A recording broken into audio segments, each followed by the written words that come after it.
Hello friends, நவராத்திரியோட 4வது நாள்லேருந்து தாங்க நம்ம லக்ஷ்மி தேவியை வழிபடுறோம். இன்னும் 3 நாளைக்கு.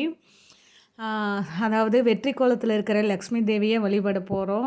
கருநீலத்தில் நம்ம அலங்காரம் பண்ணி, நம்மளும் கருநீலத்தில் ட்ரெஸ் போட்டுக்கிட்டு தாங்க சாமி கும்பிட்ணும். இன்றைக்கி வடிவம் பார்த்திங்கன்னா கூஸ்மாண்ட தேவி வடிவம். மலர்கள் பார்த்திங்கன்னா வெள்ளை நிற மலர்களால் பூஜை பண்ணலாம். அதே மாதிரி நெய்வேத்தியமும் தயிர் பால் அப்படின்னு. ஸோ இந்த கூஸ்மாண்ட தேவியை வழிபட்டால் நம்மளுக்கு மன அமைதி, ஆரோக்கியம், வாழ்க்கையில் வளர்ச்சி அப்படின்னு எல்லாமே கிடைக்கும் நம்மளுக்கு. இவங்க வந்து சிம்மாசனத்தில் தான் இன்றைக்கி வந்து இருக்கிறாங்க. ஸோ இவங்க வந்து 5 வயது சிறுமி ரூபத்தில் நம்ம வழிபடணும் அப்படின்னு சொல்கிறாங்க அம்பிகையை. இவங்க வந்து போர் புரியதுக்கு முன்னாடி மும்மூர்த்திகளிடமிருந்து ஆற்றலை பெற்று தாங்க வந்து போர் புரிஞ்சு வெற்றி அடைஞ்சாங்க.